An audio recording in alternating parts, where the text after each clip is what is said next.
Podium Sports podcast, and today is our very first this month in sport. So at the end of every month, we're going to have a quick video talking to some people about what has happened this month around the sporting world. And today I have Yohan here, Yohan Advikalanu. Yeah, get your tongue around that one. Yes, I'm Oliver's friend from way back. Yeah, just way back. Yeah, 2014 I want to say. Yeah, 2014 pretty much. We dealt with him for a long time, basically. So. Yeah, he's put up with me for this long, so now he's decided to come on camera with me like a crazy man. So here we are, and we're going to be talking about this last month, which is kind of April, February, March, April. Yes. So we're going to be looking back at kind of March, April time, what's been happening, and especially in the sports that Yohan here is interested in. So, first of all, we need to know a bit about you. So, what sports do you play? Where have you been? Who are you? Right, so I'm originally from Mumbai. I came to the UK in 2013 and I did a master's degree at Podium University. I got to play a little bit of sport at Trent as well, so I played cricket. I played cricket back home as well. Now I'm working as a software developer at Holland International. Google it. Yeah, Google it if you want to know. If you want to know what he gets up to, that's where I'll be. But yeah, that's basically like a bit of a background. I've been in the UK for about 5 years now. It's a lot of fun. Yeah, and one of the big things that he has not mentioned just there is he's a massive Arsenal supporter. Oh my god, yes, I am a massive Arsenal supporter. Yeah, I've been watching the Gunners since, I want to say 2006. That's when I pretty much started watching football. So yeah, so basically my first trophy as an Arsenal fan was 2014 when we won the FA Cup. So yeah, that was fun. Yeah, it's always good. So, as we have an Arsenal fan here, what better thing to talk about first than Arsene Wenger? The dreaded Arsene Wenger story. A lot of people have been talking about this. Obviously, Arsene Wenger has decided to step down at the end of the season. Whether it's his decision or not, I mean, no one really knows. He extended his contract for 2 years at the end of last season. Yep. So, to bring it to a close this early, only halfway through that contract, is a bit surprising. Okay, I think we should just mention, before we get into the whole Arsene Wenger. Yeah.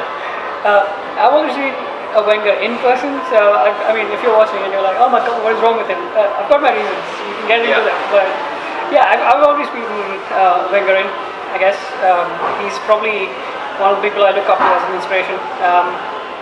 And yeah, I've got a completely different thought process about all this stuff, so it'd be interesting to actually talk about it. So the first one then is, do you actually think it was him that's decided it, or do you think it's been a bit pushed? I think it was a bit of both. Like, I guess it was coming to a stage where if we probably didn't qualify for like the Champions League by way of top 4 or by Europa League, he would have probably been pushed out anyway. Yeah. But I think after the fact that we still had a chance to finish top 4, like I want to say a couple of months back, but it's not been, away from has been terrible. 2018, we've not picked up a point at all. So, which is like relegation form. That's worse than relegation form. Yeah, this is what baffles me about like Arsenal. Like home form, it's been the best. It's like in whatever years it's really started. I can't remember the exact number, but it's bizarre that away from home just something goes wrong, and it's not like we outplayed a lot of games. No. But if you take like Newcastle, like last weekend where we lost.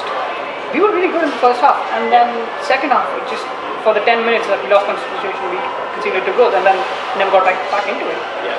This is one of the weird things. Away from home, we've just been awful. Yeah. Absolutely awful. I mean, it's really interesting because obviously when Arsene Wenger went there first, he did so well. Oh yeah.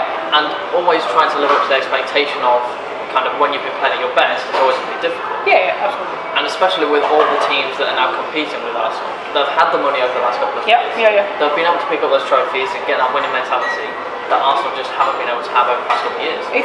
That's the weird conversation. It was always when we decided to move stadiums, commercially obviously that move made sense in the long term. Short term it was always going to be difficult. It was always going to be that problem where there was not going to be enough funds to buy players, invest in this squad. So we ended up selling a lot of players, and then we're reinvesting that money properly, I guess. Yeah. It's just like, if you look back at Arsene Wenger's career, like first 7 years from like 1996 to 2005 or whatever. Yeah. You look at his team, and you look at the general recruitment. It was always spot on. It was always what he wanted. kind of got in the team. He knew the team was lacking in certain places, and he was just getting the players that he needed. And it was also down to the fact that we also promoted a lot of youth and kind of, in a way, maybe lucky, if that makes sense. Like we probably didn't expect some players to do as well as they did. Yeah, I can understand that. I also think there's quite a lot of players that showed so much potential when they were young, and when they get to like 21, 22, it just kind of stagnates. And they just stay the same. That was completely opposite when in the first like 10 years of like Arsenal. If you think about it, because it was just like you had Henry who just came up and he was not even a striker, and he just turned him into probably one of the best strikers in the Premier League as it seems. True. I think actually maybe that's a key to one of the things that Wenger does as a manager, is he takes people from one position and tries to move them to another position. And sometimes it works, like Henry, but sometimes it just doesn't work. I understand that. I think in the years after the whole stadium move and stuff, it was more of a thing where we kind of had to do that because of the fact that our recruitment was not suited for the position, so we kind of had to ask the players to fill in those positions. Biggest example of that is Santi Cazorla. When we signed him, he was obviously an attacking midfielder, and we knew that our ball transition, just playing the ball out from defence and transitioning into the forward line, probably wasn't that good. You always had you had Ramsey in the team who was always in and out because of injuries. You had Wilshere's, everybody knows his injury record, so it was kind of Santi Cazorla just being given the responsibility, if that makes sense. And he did really well.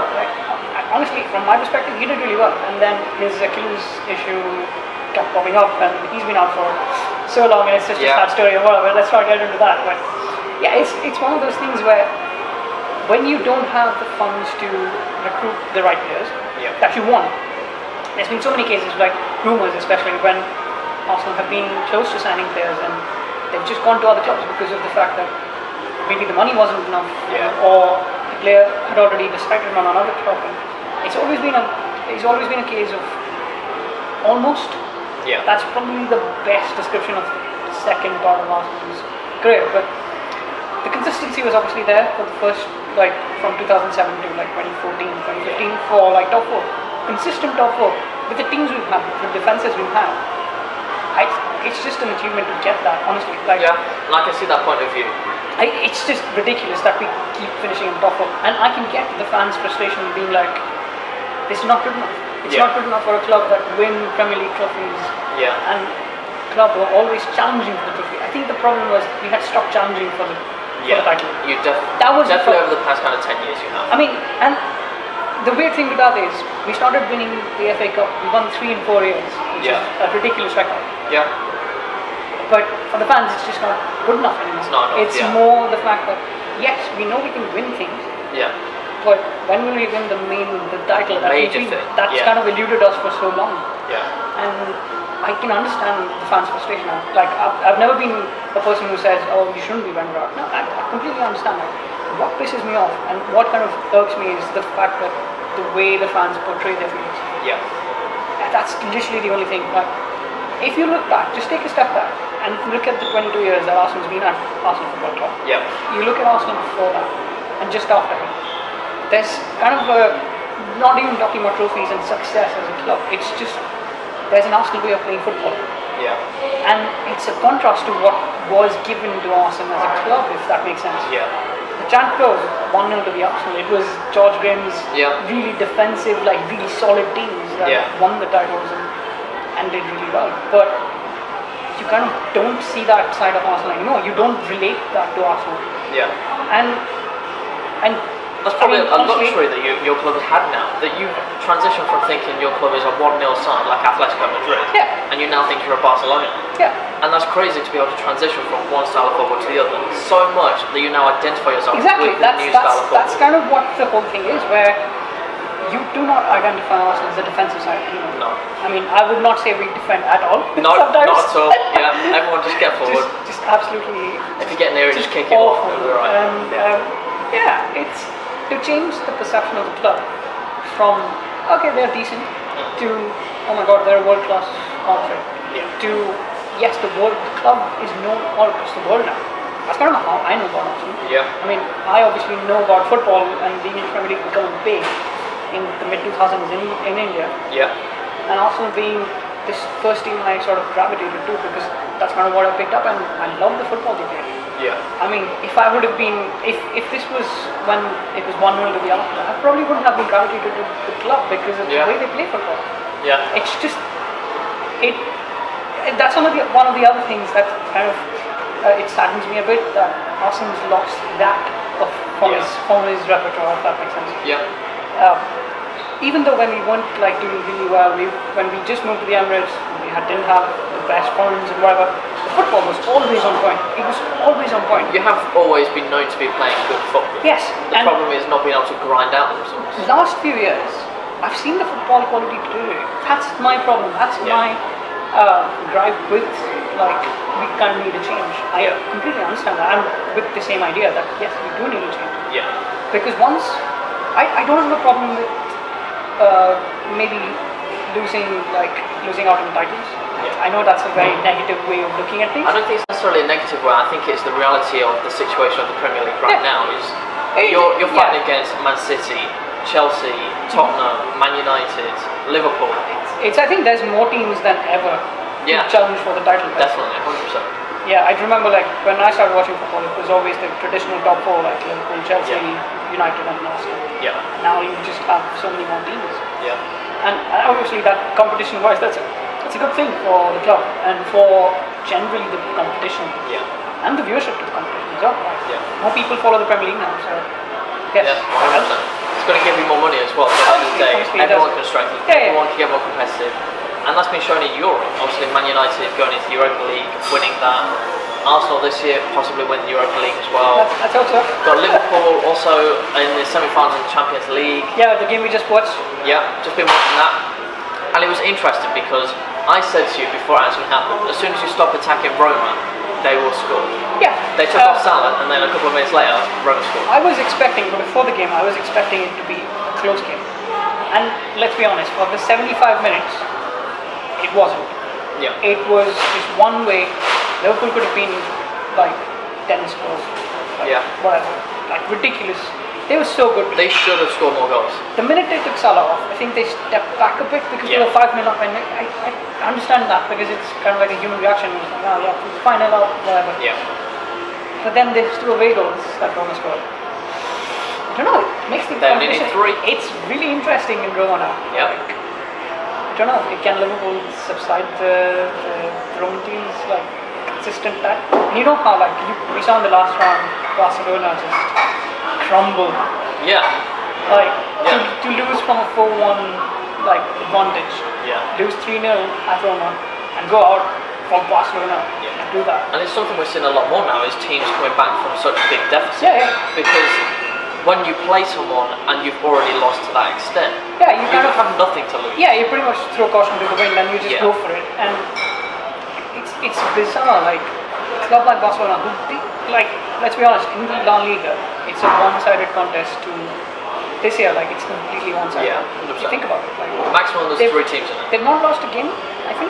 They're unbeaten, aren't they? I have no idea. I don't follow the Liga that well. Yeah, I'm pretty sure they are unbeaten. And just for them to switch off, you have to be that good to make them switch off and make them make the mistakes. And Roma were really good. I was really surprised at how poor they were for the first 75. But then again, the quality is shown at the end. Like, they did pick up the 2 away goals. I mean, I still expect Liverpool to go through. I still do. But I hope Liverpool go through. But there's no, I don't. There's a massive chance that they're going to get complacent. Oh yeah. They're going to let some goals in. That's another thing. Like Liverpool's defense is not the best. We know that. Yeah. And that's a fact. It's been established. Liverpool attackingly going forward are amazing. Like it's probably one of the best teams in the Premier League. Yeah. And defensively, they're not the best. Yeah. I think it's from the top 6 at the moment. They're probably on par with Arsenal. I'm not saying a lot because Arsenal are really poor, like defensively. Yeah. So obviously we've had so much attacking football in the past couple of years, and we've really got away from the defensive philosophies of football. You only see 2 or 3 managers using those philosophies, and they get criticised heavily for it. I mean, I think that stems from the fact that most of the top 6 play really attacking football. Yeah. I guess it's more attractive for viewers, and it's just people watching the game more if you're an attacking team. That Yeah. makes sense. But then you have the counter argument of like somebody like Jose Mourinho, who's probably like the most defensively capable manager in the league. Yeah. I would say that because to consistently play away from home the way United are set up to do. Yeah. Even with, I mean, I don't think they have a really good defensive team anyway. No. But to actually do that, what they do, they beat Man City like a few weeks back Yeah. away from home, and it was just, it still surprises me that that kind of football still exists in the league, and it's not talked about that much. Yeah. I think that's the problem. It's not focused on anymore. It's just like, oh yeah, okay, whatever, defense. Yeah. It's not interesting enough for people to talk about. It's the problem with I think Jose's team is like it's considered to be negative football. Yeah. It's not defensive football. Yeah. It's not being defensively sound and Yeah. going forward with the ball. His football is considered negative. Like I can understand that criticism because of the fact that if you pick up the game they had against Sevilla in the Champions League, Yeah. they could have easily won the first leg. Like the first leg, they were Yeah. so negative, and they kind of paid for it in the home leg. Yeah. And Sevilla just walked over them. And Yeah. you kind of expect that from you expect defensive solidness from Jose team. You don't expect negative football. I've never expected him to play like that. No. That when he was at his peak at Chelsea, like in his first run, even in his second run, they were Yeah. always really good going forward. But they had that one, I think, talisman player, I guess, if that makes sense. Yeah. That's true. Like it was Drogba in the first run, and it was Hazard in the second run. Yeah. United don't have that player. Well, it's meant to be Paul Pogba, but obviously he's just fallen out of favour the past couple of months. That whole Pogba case is really I don't interesting. understand what's going on. He's clearly, like, on his day, he's probably the best player United have. Like, Yeah. no By question. far. Yeah. He stands out against Man City. Yeah. First half, he was Incredible. poor. Second half, he was second half. incredible. Yeah. Like, it just ran through everybody, and he was just really good. Yeah. But again, that's a problem. Consistency is such a problem. I think that's a recurring theme in a lot of teams nowadays, like Yeah. players especially. I think because the game demands so much, it's just Yeah. concentration levels are low. Yeah, I also think that maybe Pogba's not as disciplined as people expected him to be when he came. He's still quite young. He hadn't had that much experience when he was at Juventus, and they gave him more freedom when he was at Juventus to go forwards and to attack more. Whereas in a Jose side, he wants him to sit and hold Yeah. and not go forward as much. I kind of feel like it's not playing to his strengths though. Yeah, Him actually being sort of put in that role where he needs to defend. yeah, He's not that kind of player. You think Yeah. of him like an Ozil, I guess. yeah, You can't expect somebody like Ozil to defend. That's not why he's in the team for. yeah, He's in the team to make the play for you, to transition the ball really well, and to find those key passes that nobody else can. yeah, And that's what Pogba is. I think Pogba is obviously a better goal scorer. yeah, Like if you pick an Ozil, because Ozil is obviously the more playing around people and making the game tick. yeah, Pogba is the direct. He's kind of like a Ramsey, if that makes sense. Yeah. From an Arsenal perspective, anyway. yeah. But a kind of Lampard-esque player. yeah, absolutely. Coming from deep, Lampard's running a forwards. perfect example. And Lampard was really good at it. Like he was Yeah. always involved in the game. Yeah. He's a tremendous engine. Yeah, I think Pogba drifts out of games. That's the only yeah, issue. he does. Yeah, I can agree with that. He really does drift out of games. And it's really annoying because you can see the potential in him. Yeah. So I don't know if Jose is going to be the person that's going to be able to get that out of him, because he doesn't tend to be able to bring that out of players. you say that, but he's brought it out of somebody like Matic at Chelsea. And somebody like you think about somebody like Lampard, like in his first run. Yes, Lampard was really good, but to actually make him the player True. he was, Yeah. Jose is obviously one of the more like key factors to that. Yeah. That's. I mean, that's Lampard is understandable. obviously a great player anyway. But Yeah. it's- Yeah, he was always going to do well, but Yeah. I understand what you're saying. Put him in the right system, Yeah. put him in the right position, the right role, Yeah. and you can get more out of him. I understand that. But obviously we've been talking about Liverpool in the Champions League. We don't know what's going to happen with them against Roma in the second leg. Yeah. 5-2 up at the minute.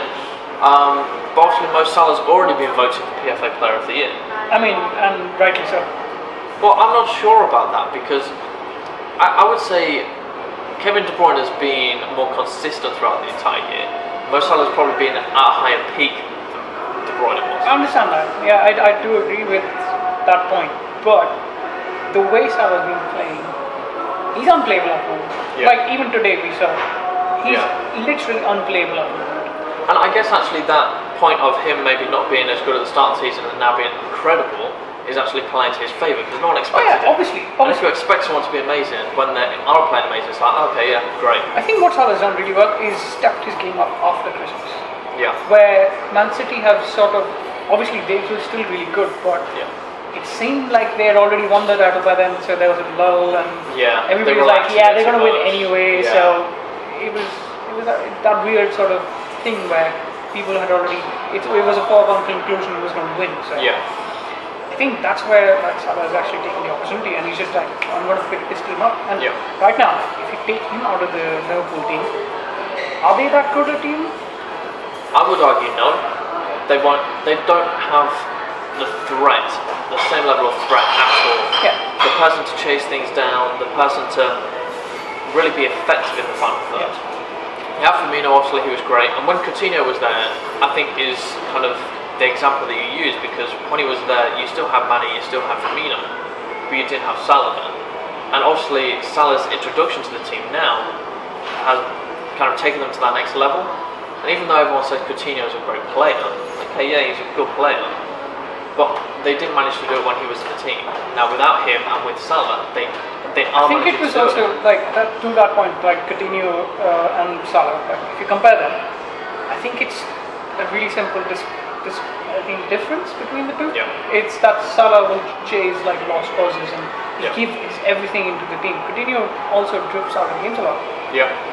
He used to do that even when they played like the Champions League group season stuff. A couple of games I watched, he used to drift out of games, and they didn't do really well in those games, which is not like it's not really that difficult to understand because their threat is going forward. And then Salah being that key player, he's kind of like Suarez was for them like a few seasons back. It's like everything goes through. Everything just goes through. You can just see the ball going to him, and you know he's going to do something incredible. That's true. Who else would you have picked if you couldn't pick Kevin De Bruyne or Salah? Who would you have picked? Player of the season? It's a difficult one because there's so many different contenders just from Man City. That's there's true. so many different. Fernandinho's kind of been tipped a little bit. I'd really push for Sterling to be that. I'm not sure about that one. No, you think about it, you go back to like the first part of the season. Sterling was scoring really important goals. He definitely did a lot better before Christmas than after. Absolutely. Like you look back at a lot of the games where they were about to draw the game. He would pick up the responsibility and just score the important goal at like 80 plus or whatever. And he has a fair shot to do that. If not, David Silva is always a contender. But that's the thing with David Silva, he's always a contender for I would say Fernandinho is probably more instrumental than both of those players, because defensively you would say that maybe they're not the best. Absolutely not. With that midfield player in Fernandinho guarding that back foot or that back three, depending on what they're using in the system, he is such an instrumental role in that team. You can't really play the system without him. No, absolutely. This was the same point like when Guardiola actually started at Man City, and you could see him drop deeper and play like in the three defensive players, I guess. He likes to do that like he did Barcelona with Xavi. Xavi used to play between the two centre backs a lot of the times. It's kind of what Fernandinho is doing. And it's worked for him. Because he's a very physical player, and it works for him to play deeper. But it's not like he can't step out of the midfield and actually like make something happen. That's kind of what I think Man City's key has been this season. They've got so many players that can do something different in times of when there's nothing happening in the game. The likes of David Silva, the likes of Kevin De Bruyne, even the likes of Bernardo Silva has not probably been the main character among all of these exceptional players. He's still done really well when he's come on, and he's done something different. They've always got a different dimension to the game. With the amount of talent they have, and I mean, unsurprisingly, they won the league. It's not really a surprise, especially when you actually look at how much they spent and how much was spent before Pep even got there. Absolutely. It's not really a surprise. It's going to be more interesting what happens next season. And especially with the transfer window being shorter, plus the World Cup being played, how are people going to get players in is going to be ridiculous. because they've got a window of about a month to get players in. Yeah, it's going to be interesting. Yeah. Especially with the World Cup extending for such a long time in the summer. Yeah. Yeah. I'm really intrigued, because the last window we had after the World Cup it was not that interesting. Weirdly. No. It was quite quiet. Yeah, quite a lull sort of. Yeah.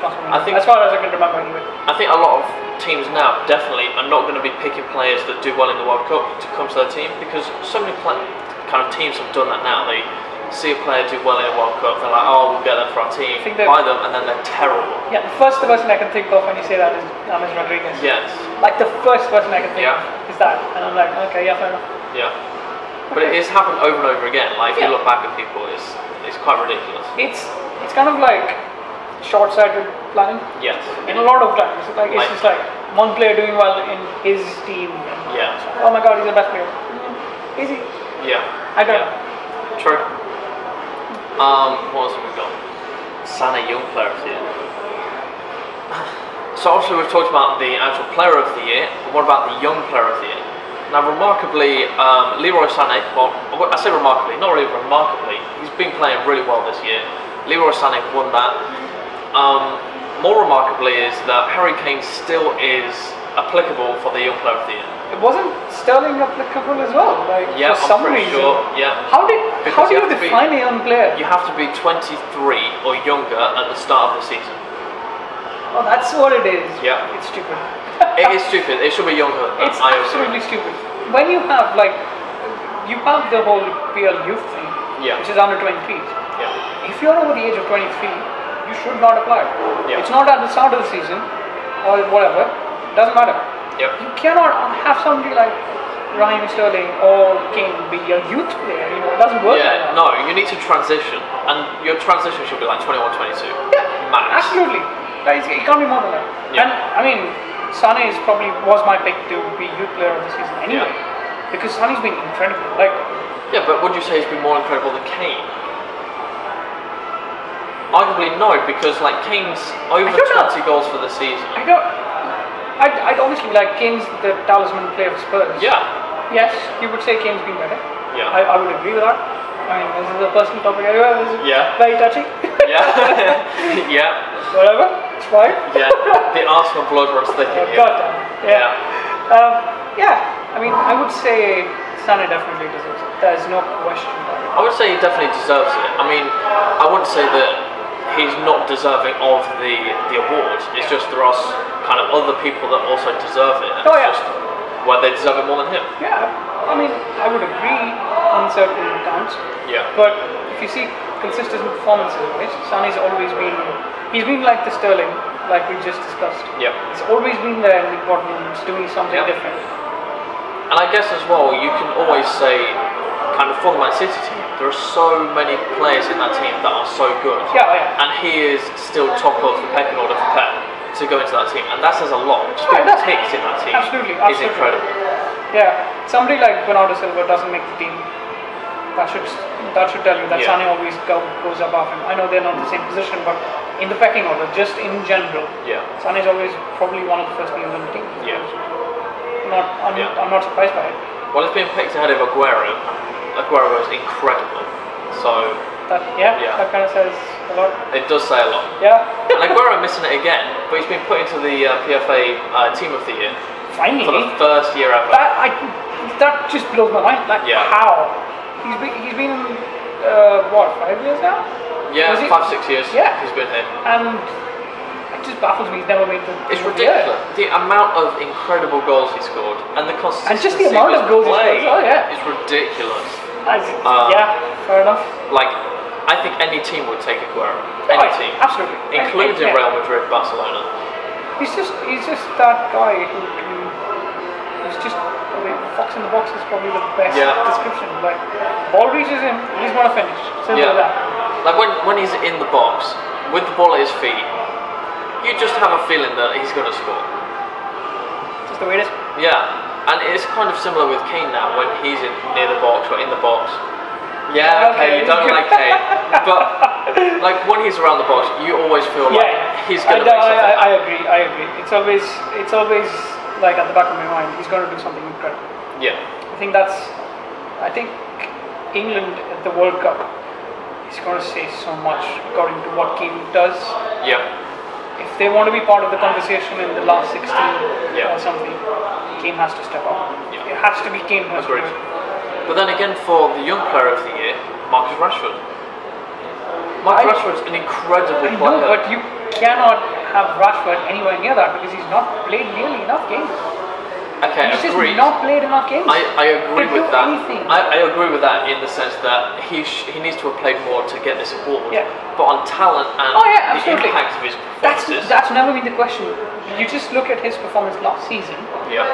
He was incredible. And now he's being left out of the team. That's just the way it is. Like you have It's so like many Mourinho egos in works. the team, and there's just you are going to drop Rashford.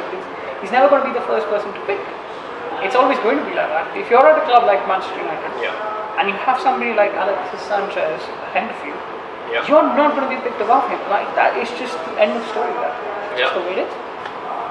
I agree, and it is kind of the amount of money that is paid for Sanchez and his name and the history of him as a player. You have to pick Sanchez above pretty much anyone else that's in that team. I think it shouldn't be the case that because he's Alexis Sanchez, he gets picked every game. Yeah. It kind of defeats the whole purpose of having a squad. Yes, definitely. And to be fair to like Rashford and even Martial, like Anthony Martial has been so good when they've come on, when they've actually played games. Yeah. They always are in for a shot for starting games. Yeah. And I'm still surprised that they don't. And it's disheartening sometimes. Yeah. When you have somebody so incredible on the bench, just take Rashford's example, like one example. He's so incredible. You would want him to play left wing. Like any other team probably will start. Yeah. Even in a Man City team that's jam-packed with such talent. You've seen Pep do it with Sané. If it was Rashford, he would have definitely started a lot of games. Yeah. Right? And that's sad because Rashford is incredible and this is the time he needs to play more. Yeah, definitely. 100%. And it's also worrying for Manchester United as a club, I think, because they're in a massive risk of losing both of those players. Oh yeah, in the summer, 100%. In terms of the long-term kind of success of Manchester United, if you lose those two players, okay, you might win the league next season, but 3, 4, 5 kind of seasons time, what are you going to be doing? Yeah. Are you going to be trying to buy them back like they did with Pogba? But isn't that kind of a given when you have somebody like Jose Mourinho as your coach? Exactly. It's a very, very dangerous game to play. It is. That short-term success. It's kind of why I think if you look back at his record, it's always been he wins the title in the second season. Yeah. And after that, it's gone downhill. Yeah. This is his second season at United and he's not won the title, so who knows what's going to happen. Yeah. I still think they're probably going to strengthen next year and do better next year. Whether they win the title or not is still yet to be seen. Yeah, I don't know. Because it depends who Chelsea get in instead of Conte, because I'm pretty sure Conte's leaving. Probably. There's been too many things going on for Conte to stay. There's just so many things in the league, like it depends on so many things, like Liverpool strengthening their defence. Yeah. Spurs not bottling. Yeah, if Spurs can actually get past this kind of mental hurdle of getting to the important game and thinking, oh yeah, we've already done it, and then losing in the final. Or the I'm not complaining, absolutely not. Like, but, yeah, obviously, but kind of for an England team or whatever, it's important, because if we get to kind of the semi-finals of a World Cup, and then we have Harry Kane and Dele Alli there and Eric Dyer, and they all bottle it, then we're in trouble. Like, you know that's going to happen, right? It's 100% going to happen. It's written in the stars that it's going to happen. Harry Kane missing a penalty. It's going to happen. I mean, it's harsh, but it's true. It is. I'm very worried about that happening, and it probably will happen. Now we've said it, jinxed it. So that's what's been happening in the football recently, guys. But you tell us who you think should be in the PFA Team of the Year. We have our thoughts, but it's time for you to give us your thoughts. Down in the comments below, let us know.